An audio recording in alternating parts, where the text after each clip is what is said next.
Ang mahalaga dito ay kung papaano biglang bumaliktad ang mundo ni Ping Lacson pagdating dito sa story na to. Because nang unang lumabas si Zaldico, sinasabi niya na hindi credible si Zaldico, mukhang invento lang ito, walang probative value.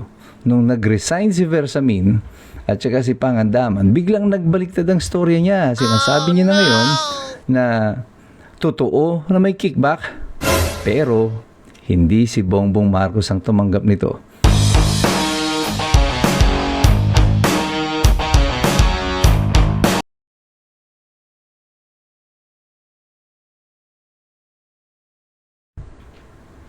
What is happening with Ping Lacson? Siya ba ang bagong opisyal na tagapagsalita ng Pangulo or Presidential Spokesperson? Pinalitan niya na ba si Claire Castro? O tinutulungan niya nga ba talagang Pangulo?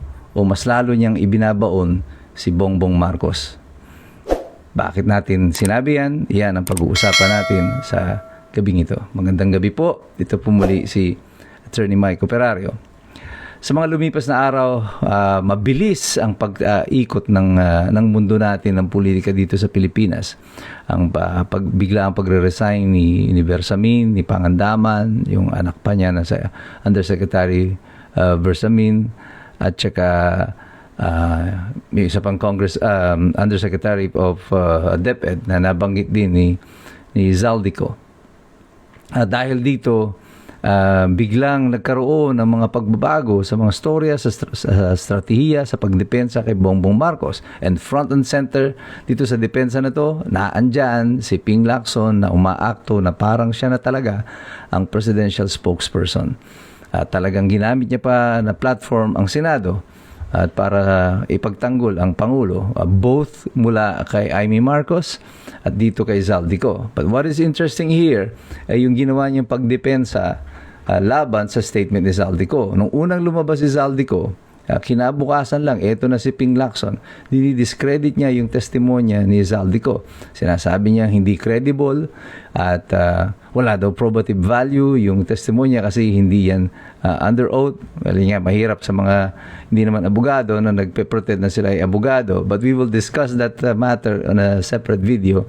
Itong probative value di umano ng video statement ni Zaldico. Well, ang mahalaga dito ay kung papaano biglang bumaliktad ang mundo ni Ping Lacson pagdating dito sa story na to. Because nang unang lumabas si Zaldico, sinasabi niya na hindi credible si Zaldico, mukhang invento lang ito, walang probative value.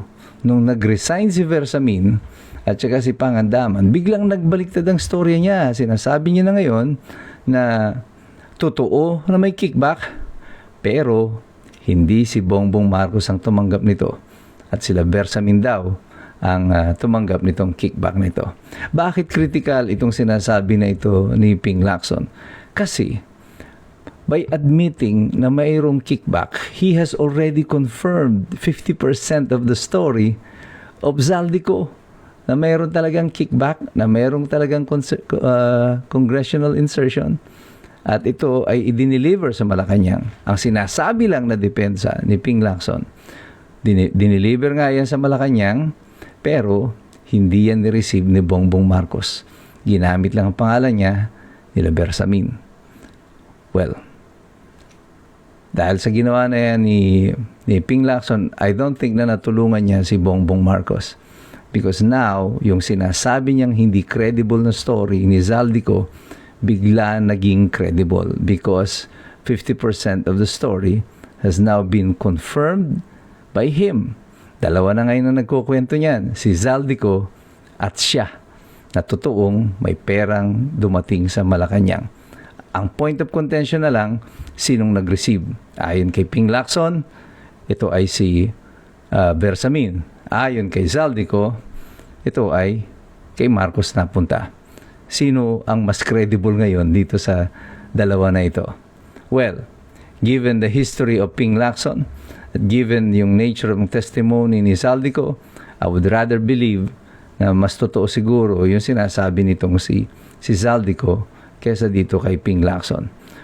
Pero ang storya dyan, why is Ping Lacson doing this? Why is Ping Lacson confirming the story na indeed may delivery ng pera sa Malacanang, na indeed mayroong kickback. Ang hindi lang niya kinonfirm is that it's Bongbong Marcos who received it. Because by admitting that there is may corruption, may kickback talaga na pera na tinanggap dyan sa Malacanang, ang sinasabi lang niya na hindi ito alam ng Pangulo. 100 billion pesos transaction, 25 billion pesos na kickback na commission, and the President doesn't know anything about it.